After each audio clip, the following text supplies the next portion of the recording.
Today we're working with Buddha, enlightenment, oneness, and peace.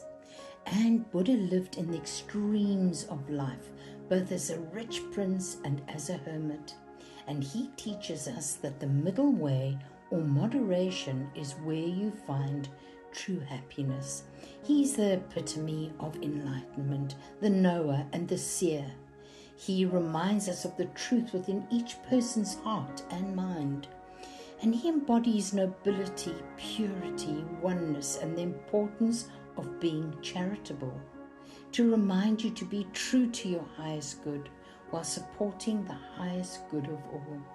And Buddha points out your path to peace, clarity, and joy. And while it's up to you to walk it, he assures you that you always have divine guidance walking along with you. And his message to us is, fear is an illusion that keeps you stuck in suffering. Where in your life are you suffering? Are you ready and willing to release your pain and instead allow peace into your life? It is time for silence as Buddha guides you towards oneness. Open to the light within and just simply listen. Buddha is not a name but a title, and it's a Sanskrit word that means a person who is awake. And simply put, Buddhism teaches that we all live in a fog of illusion created by mistaken perceptions and impurities, hate, greed, ignorance. A Buddha is one who is freed from the fog.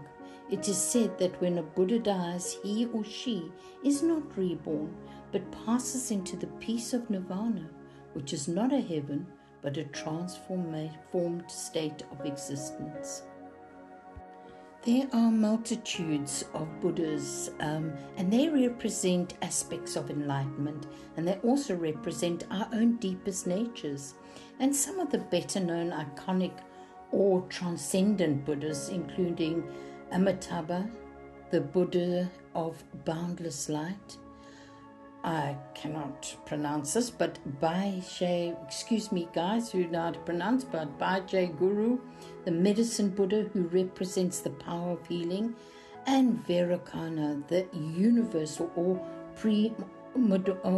primordial Buddha who represents absolute reality.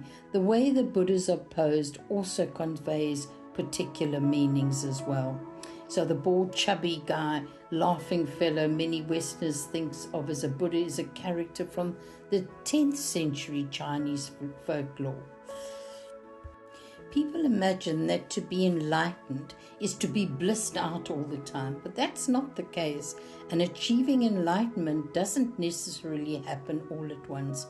Very simply, enlightenment is defined as thoroughly perceiving the true nature of reality and of ourselves. That's just a little bit about our Buddha, and I shall be back shortly.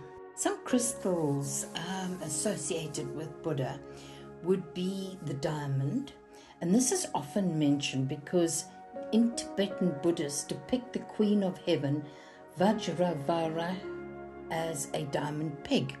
And one can also call the diamond dorje, a sacred weapon, a rod used in Tibetan Buddhism as a symbol of supreme power and justice.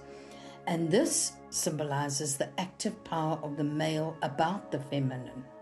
And this diamond represents wisdom and compassion-based activity. Then we have the ruby. In addition to diamonds, rubies are mentioned in the teachings of Buddhism.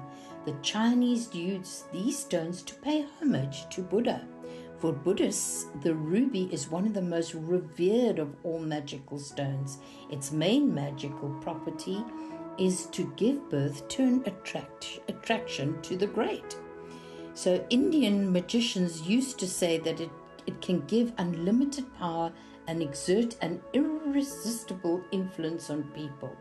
At the same time, ruby enhances the feelings of unity with other people, generosity, and the ability to have compassion. Then we have the beautiful sapphire, and in Buddhism, it's a gemstone that promotes devotion, tranquility, happiness, serenity, and spiritual enlightenment.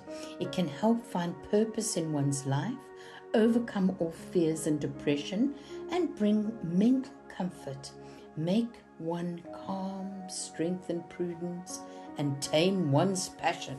Wow, what awesome crystals. Some essential oils associated with the Buddha would be patchouli oil, which can be particularly helpful in releasing negative emotions such as anger, fear, and sadness. And its grounding and calming properties can help to bring a sense of balance and harmony to the mind and body, allowing for the release of negative emotions and the cultivation of positive ones. Bergamot's another one. It's awesome, and it helps release and all suppressed emotions, releases tension, and encourages confidence, along with instilling a sense of joy. And this essential oil just gives you balance, and it's thought to be generally non-toxic and non-irritating, so it's quite nice on the skin, if you use it. But I love it. I find it such a calming effect on one. It's lovely. Jasmine's another one, and this flower holds deep significance across cultures, symbolizing divine love, purity of the soul, and spiritual awakening.